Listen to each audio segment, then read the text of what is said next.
ومن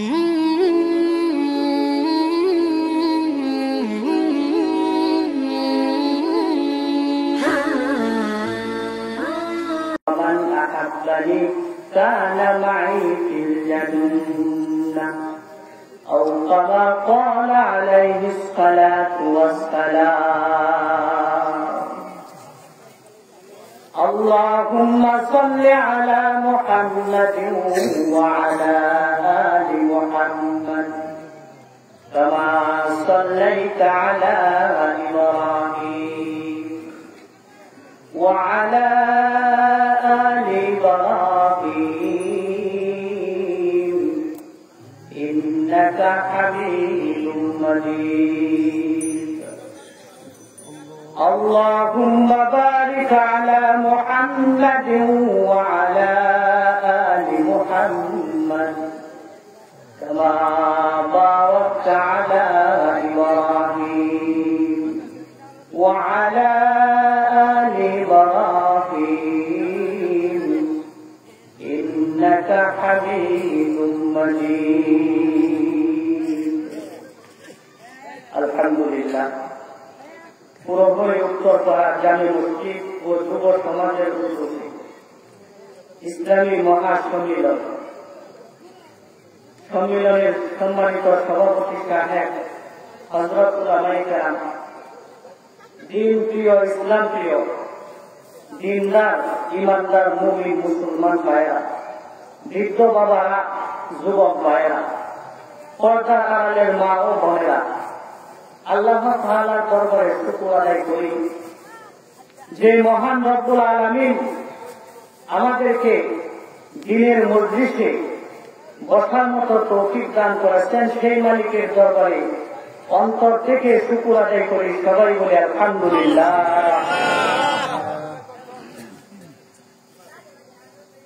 আল্লাহ তাআলার কাছে সবথেকে দামি কালিমা হইল আলহামদুলিল্লাহ। বান্দা যে কোনো অবস্থায় থাকে, সুখে থাক দুঃখে থাক, সর্ব অবস্থায় শুকর আদায় করবে মালিকের কার।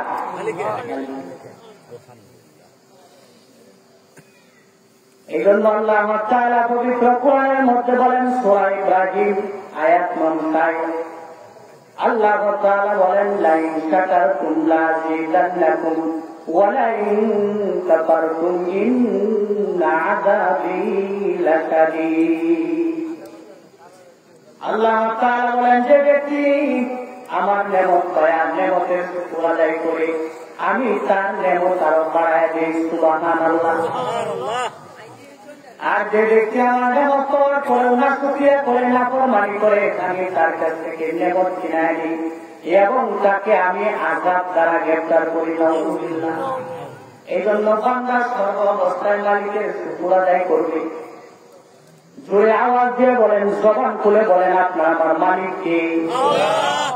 আপনার আমার মালিক আল্লাহ। এই জবানকে দিছি, আওয়াজ দিয়ে বলেন। শরীরের প্রত্যেকটা অঙ্গ প্রত্যঙ্গ কে দিছে, কে বানাইছে বলেন, আওয়াজ দিয়ে বলেন। শরীরের প্রত্যেকটা অঙ্গ প্রত্যঙ্গ মালিক দিছে, জবান দিছে কথা বলে। দেখেন আপনি আমাকে কথা বলার জবান দিছে, অথচ আমাদের জিহ্বা থেকে অনেক বড় জিহ্বা গরু ছাগলে, তারা কিন্তু কথা বলতে পারে না। আল্লাহ তাআলা মেহেরবানি করে আমাদেরকে জবান দিয়েছে, সেই জবান দিয়া মালিকের গুণগান গাওয়ার জন্য, মালিকের শুকর আদায় করার জন্য। এই জন্য আমরা সর্ব অবস্থায় মালিকের শুকর আদায় করি। আগে সিনা সবাই ইনশাআল্লাহ বলেন। আল্লাহ তাআলা পবিত্র কোরআনের মধ্যে বলেন, ওয়ামা খালাকতুল জিন্না ওয়াল ইনসা ইল্লা লিয়াবুদুন। আল্লাহ তাআলা বলেন, মানব জাতি, জিন, ইনসান আমি সৃষ্টি করেছি একমাত্র আমার ইবাদত করার জন্য, আমার গোলামি করার জন্য। আল্লাহ তাআলা বলেন, মানব জাতি, জিন, ইনসানকে আমি বানাইছি আমার দাসত্ব করার জন্য, গোলামি করার জন্য।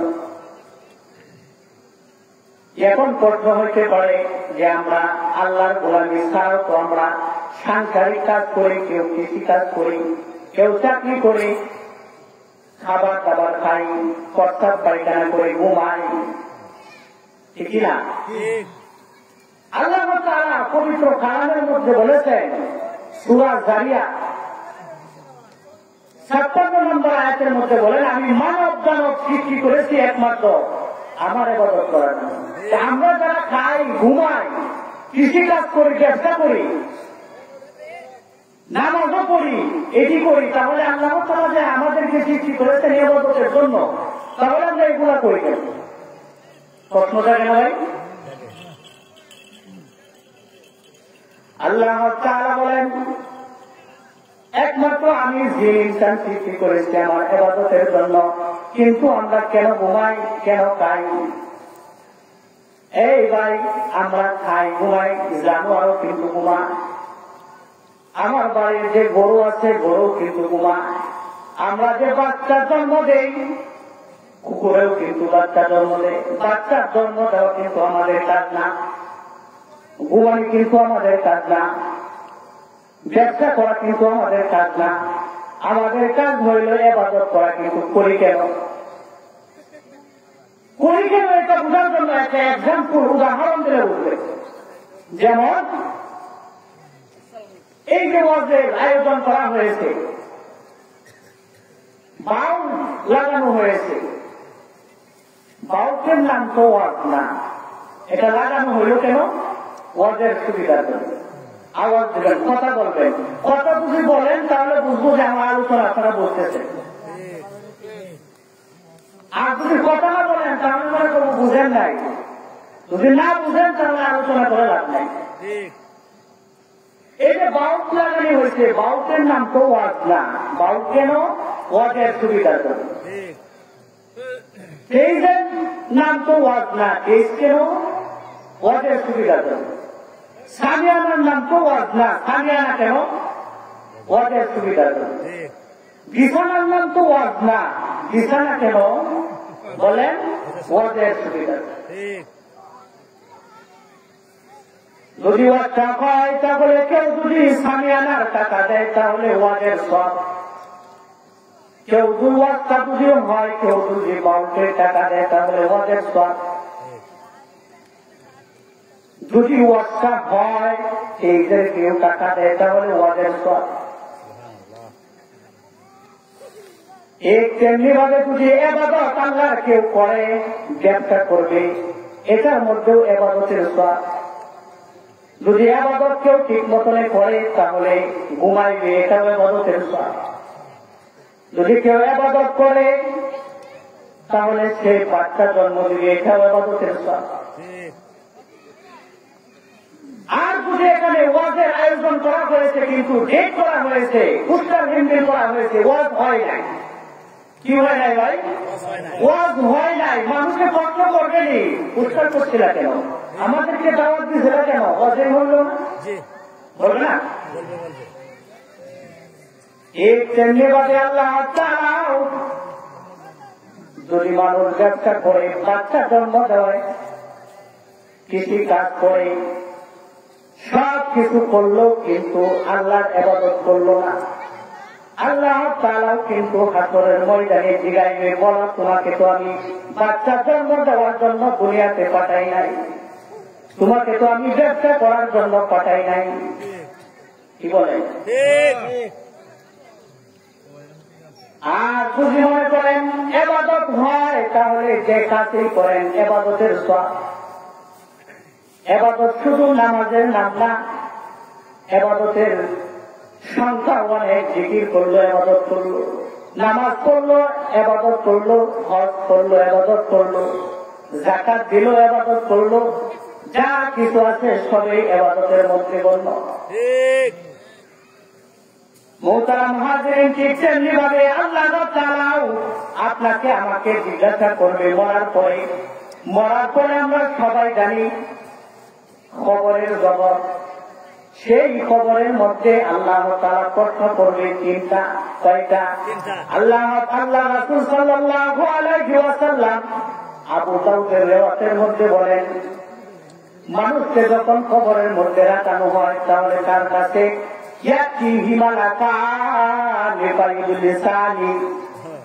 তার কাছে দুইজন ফেরেশতা আছে, তার কাছে দুইজন ফেরেশতা আছে। আয়েশা তাকে বসায়, বসানোর পরে তাকে তিনটা প্রশ্ন করে। এক নাম্বার প্রশ্ন হইল, মার রব্বুকা, তোমার রবকে। যদি রবের সাথে তার সম্পৃক্ত থাকে, পরিচয় থাকে, তাহলে সে জবাব দিবে রব্বি আল্লাহ, আমাদের রব আল্লাহ। জোরে আওয়াজ দিয়ে বলেন, আমাদের রবকে। মুমিন বান্দাটা জবাব দিবে আমাদের রব আল্লাহ। দ্বিতীয় নাম্বার প্রশ্ন করবে, ওমা দীনুকা, তোমার দিন কি, ধর্ম কি। যদি নামাজি হয়, যদি ইসলামের সাথে সম্পর্ক থাকে, তাহলে সে জবাবে বলবে দিন ইয়াল ইসলাম, আমার ধর্ম ইসলাম। তৃতীয় নাম্বার প্রশ্ন করবে, মা যার ওয়াদুল্লাহি বইতাফিকুম, ওই ব্যক্তিকে যাকে তোমাদের মধ্যে প্রেরণ করা হয়েছিল। আপনার আমার নবীর ছবি তুলিয়া তাদের চোখের সামনে ধরা হবে আর বলবে, এই ব্যক্তিকে তোমরা কি চিনো, যাকে তোমাদের মধ্যে প্রেরণ করা হয়েছিল। সেই ব্যক্তি যদি মুসলমান হয়, যদি ইবাদত করে, আল্লাহর সাথে সম্পর্ক থাকে, তখন নবীর সাথে সম্পর্ক থাকার কারণে সে দেখিয়ে দিয়ে ফেলবে আর বলবে, হুয়া মুহাম্মাদুর রাসূলুল্লাহ সাল্লাল্লাহু আলাইহি ওয়াসাল্লাম, ইনি আমাদের রাসূল, আমাদের নবী আল্লাহর রাসূল। তারা জিজ্ঞাসা করবে, এইগুলা তুমি কোত্থেকে জানলা, কেমনে শিখলা। সে জবাব দিবে, দুনিয়ার মধ্যে কোরআন পড়েছিলাম, কোরআন পড়ে শিখছি। আমরা তো অনেকে কোরআন পড়া জানি না, তাহলে আমরা কি বলবো। তারা বলবে, ওয়াজ মাহফিলে গিয়েছিলাম, আলেম ওলামার মুখের কাছ থেকে শুনেছি। আমাদের রব আল্লাহ, ধর্ম ইসলাম আমাদের ধর্ম। আলেম ওলামার সাথে সম্পর্ক রাখার কারণে শুনেছি এবং শিখেছি। আল্লাহ তাআলা এক পর্যায়ে ডাক দিবে, মিনাস সামাই সাদাকা আবদি, এই ফেরেশতা আমার বান্দাকে আর কষ্ট করিস না। সুবহানাল্লাহ, আমার বান্দাকে আর কষ্ট করিস না। আমার বান্দা যা যা বলেছে সব সত্য, আমি আল্লাহ আমার বান্দার সব সত্যায়ন করে নিলাম। সুবহানাল্লাহ। দুনিয়ার মধ্যে যখন কোন মানুষ মারা যায়, কবরের মধ্যে কোন বিছানা নাই। এই যে ঠান্ডার মধ্যেও যদি কেউ মারা যায়, তারপরেও তাকে বিছানা দেওয়া হবে না। দুনিয়ার মধ্যে কত আরামে থাকি, সুখের উপরে থাকি লেপ গর্ত দিয়ে, কম্বল গর্ত দিয়ে ঘুমায়। কবরের মধ্যে যদি আমি এখন মারা যাই, আমার সাথে ওই ব্যবহারটাই করা হবে। দুনিয়ার যায় যেই মারা যায়, যত রাজা বাচ্চাই হোক না কেন, তার সাথেও কিন্তু একই আচরণ করা হবে। আল্লাহ রাসূল সাল্লাল্লাহু আলাইহি ওয়াসাল্লাম বলেন, যখন তারা আল্লাহ তাআলা বলবে, কাম আমার বান্দা সত্য বলেছে, আল্লাহ রাসূল বলেন, আসমান থেকে আওয়াজ দিবে, ফাতরিসুহু মিনাল জান্নাহ, আমার বান্দার কবরের মধ্যে জান্নাতি বিছানা বিছায় দে। সুবহানাল্লাহ। আল্লাহ রাসূল সাল্লাল্লাহু আলাইহি ওয়াসাল্লাম বলেন, এ ভাই, দুনিয়ার মধ্যে যখন কেউ মারা যায়, পাতলা কাপড় দিয়ে তাকে দাফন করা হয়। আল্লাহ রাসূল সাল্লাল্লাহু আলাইহি ওয়াসাল্লাম বলেন, আল্লাহ তাআলা ডাক দিবে, ওয়ালবিসুহু মিনাল জান্নাহ, আমার বান্দার শরীরের পাতলা কাপড়টা খুলিয়া জান্নাতি পোশাক পরাইয়া দে। সুবহানাল্লাহ। আল্লাহ রাসূল সাল্লাল্লাহু আলাইহি ওয়াসাল্লাম বলেন, মুমিন বান্দাকে আল্লাহ তাআলা বলবে, ফেরেশতাদেরকে বলবে, এই ফেরেশতা, আফতাহু লাহু বাবান ইলাল জান্নাহ, আমার বান্দার কবরের সাথে জান্নাতের সাথে একটা দরজা খুলে দে। সুবহানাল্লাহ। আর যদি মুমিন না হয়, নামাজ যদি না পড়ে, আল্লাহর সাথে যদি সম্পর্ক না থাকে, তাহলে তার কবরের মধ্যে আযাব শুরু হয়ে যাবে। তার কবরের মধ্যে কি হইবে, আযাব শুরু করে দেবে। এমন আযাব হইবে, এমন আযাব হইবে, আল্লাহ রাসূল বলেন 3 প্রকারের আযাব দেওয়া হবে। 1 নাম্বার, তার কবরটাকে এত সংকীর্ণ করা হবে, মাটি ভরা পৃথিবীর এক পাশ থেকে আরেক দেশে চলে যাবে, তাকে চাপ দেওয়ার জন্য। কি করার জন্য ভাই? চাপ দেওয়ার জন্য, আরাম দেওয়ার জন্য, যেন ঘুরে যাবে, যেন পাওয়ার বাড়ে। দেখবেন অনেক সময় পাড়ায় যদি পাঠায় যদি ঘুষ লাগে, তাহলে পিছন থেকে আয়া দেয়, পিছনের থেকে আয়া দেয়। কেউ যদি ঢিল দেয়, ঢিল বুঝেন চাকা, কেউ যদি ঢিল দেয় পিছন থেকে একটা দেয়। যুবক ভাইরা ভালো বলবে, কেউ যদি বলে শট দেয়, পিছন থেকে আয় দেয়, কারণ পাওয়ার বাড়াই। আল্লাহ রাসূল বলেন তার কবরের মধ্যে এমন জোরে চাপ দেওয়া হবে, বেনামাজির কবরের মধ্যে এমন জোরে চাপ দেওয়া হবে, তার কবরের হাড্ডি এক পাশের হাড্ডি আরেক পাশের মধ্যে গিয়ে ঢুকে যাবে। আল্লাহ রাসূল বলেন 2 নম্বর আযাব হইল তার কবরের মধ্যে দাও দাও দাও দাও করে আগুন জ্বালায় দেওয়া হবে। আল্লাহ রাসূল বলেন 3 নম্বর তার কবরের মধ্যে আযাব হবে, একটা বিশুদ্ধ সাপ তার কবরের মধ্যে বিযুক্ত করা হবে। সাপটা লম্বা হবে 1 দিনের রাস্তা, সাপটার চোখ 2টা চোখ হবে আগুনে, লোকগুলা হবে লোহা। সাপটা বজ্রের আওয়াজের মতো আওয়াজ দিবে, বজ্রের আওয়াজ। যেখানে অনেক সময় দিনে তারা দেয়, আমরা কি বলি তারা দিলে,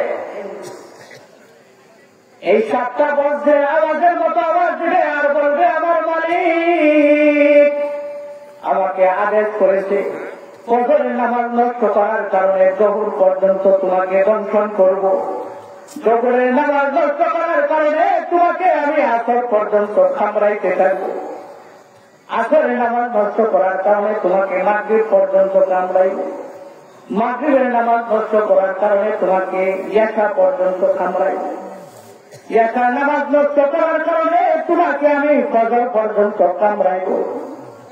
এমন একটা কামড় দিবে আল্লাহ আল্লাহ রাসূল বলেন, সাপটা একটা কামড় দিলে ব্যক্তিটা বেনামাজি ভাব 70 হাত মাটির নিচে চলে যাবে, আবার উঠাইবে, আবার কামড় দিবে, আবার উঠাইবে, আবার কামড় দিবে। কয়দিন চলবে এভাবে?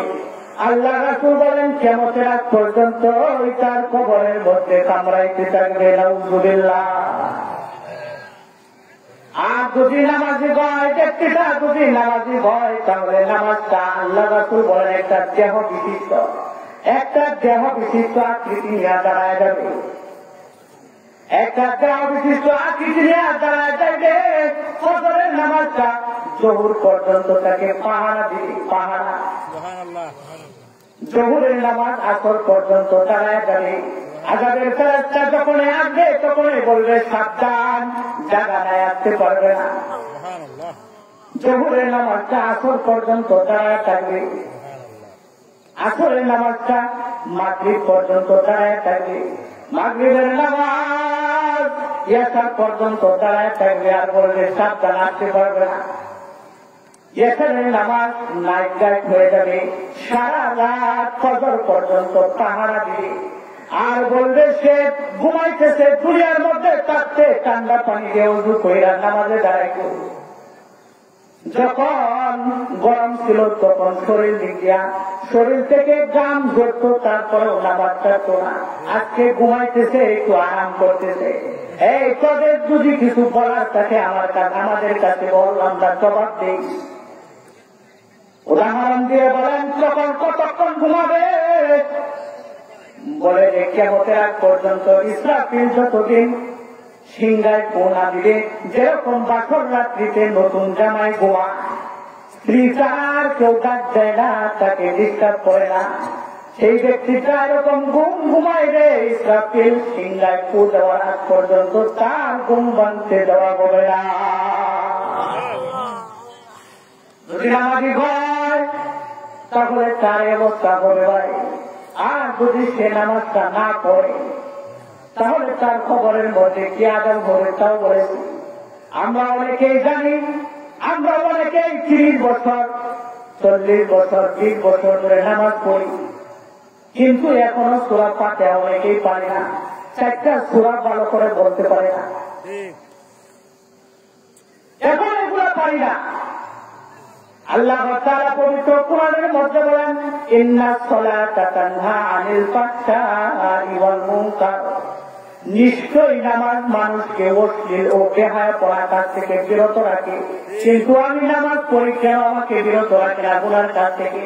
বুঝতে হবে আমার ওযু হয় নাই, না হয় আমার ওযু হইলে আমার নামাজ হয় নাই, না হয় আমার সূরা কেরাত ঠিক হয় নাই। যদি হইতো তাহলে আল্লাহর কথা কোনদিন মিথ্যা হতে পারে না।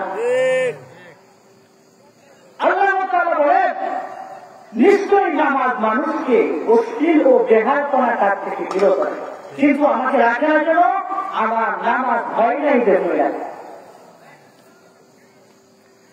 মুহতারাম হাজিরিন, এই জন্য নামাজ তো আমরা পারি না, সূরা কেরাত তো পারি না, কিন্তু শিকার চেষ্টাও করি না।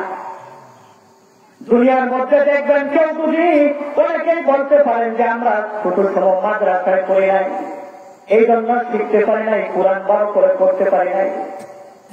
এবার আমি আপনাদের কাছে একটা প্রশ্ন করি, কেউ যদি 100% টাকা রাখে, যে অনেক মানুষ আছে দুনিয়ার মধ্যে ডাক নাম্বার ছিলেন না, আছে না?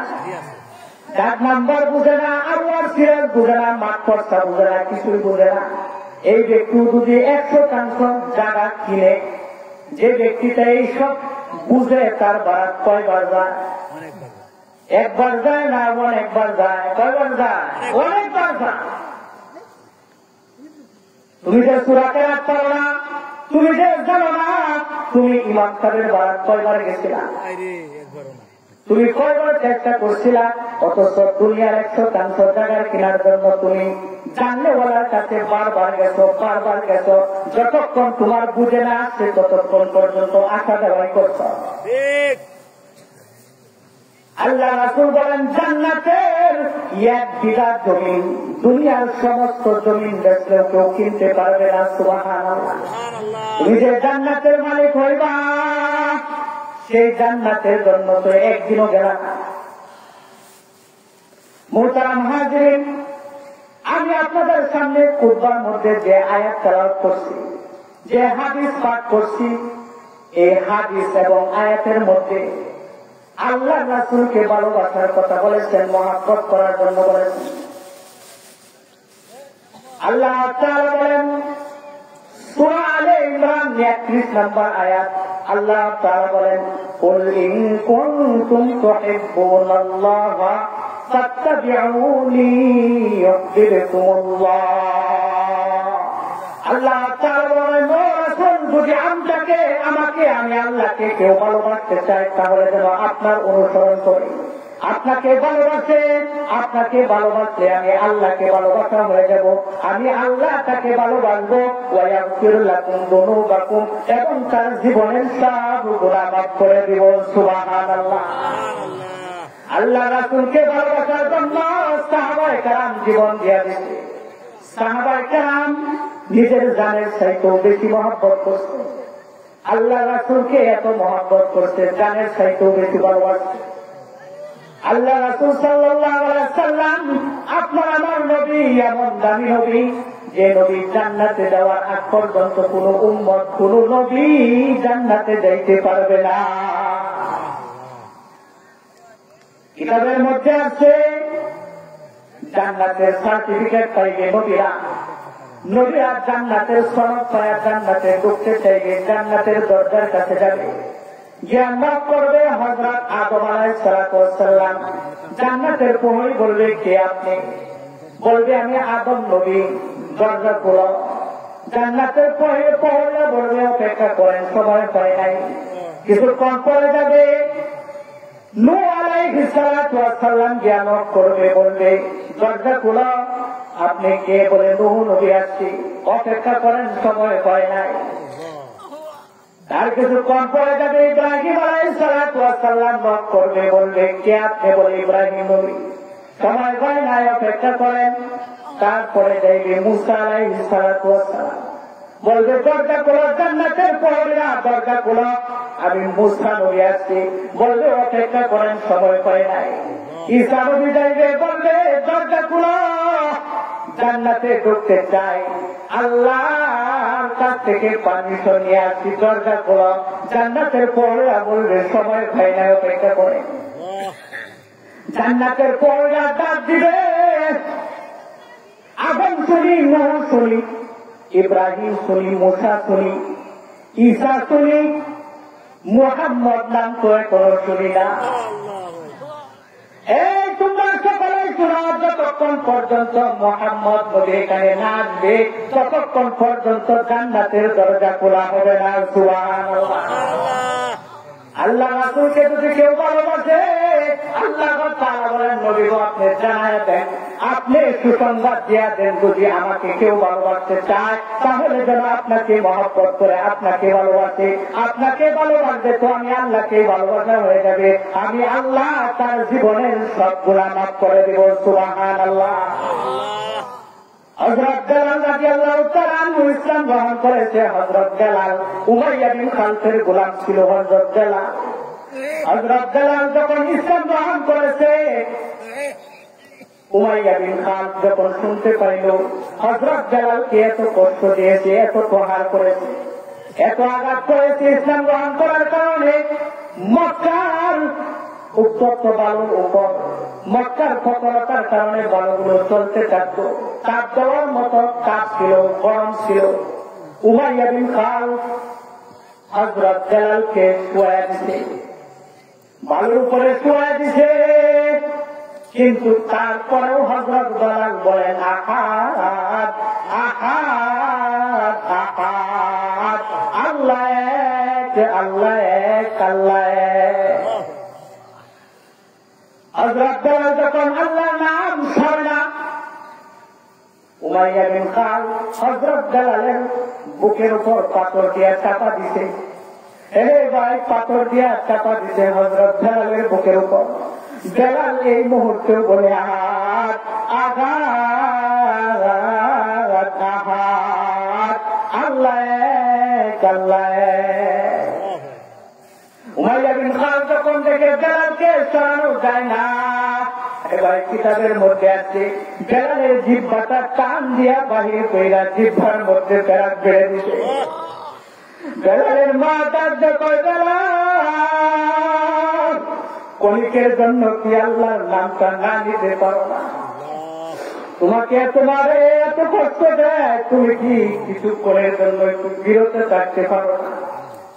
হযরত বেলাল জবাবটা কি দেয় শুনে, হযরত বেলাল বলেন মা, আমি এতদিন পর্যন্ত মালিককে ডাইকাতে মজা পাইছি রে মা, যখন জিহ্বার মধ্যে রক্ত নিয়ে একটা টাচ দিছি, তাকায় দেখি আল্লাহ আমার সাথে সরাসরি কথা বলতেছে। সুবহানাল্লাহ। আল্লাহ তাআলা নামটা যখন জিহ্বার মধ্যে রক্ত নিয়ে নিছি, রক্ত মাথা অবস্থায় যখন ডাক দিছি, এত মজা আর পাই না। হযরত বেলাল যখন নবী ইন্তেকাল করেছে, মদিনা ছেড়ে চলে গেছে, হযরত বেলাল আবু বকরের কাছে গিয়ে বলে আবু বকর আমাকে বিদায় দেন, আমি মদিনায় আর থাকবো না। হযরত আবু বকর বলে কেন থাকবো না বেলাল, বলো তোমার কি সমস্যা? হযরত বেলাল বলেন যেখানে নবী নাই, আমি আযান দিলে নবী ইমামতি করবে না, সেখানে আমি বেলাল আর থাকবো না। হযরত আবু বকর বলে বেলাল তোমার ভিতরে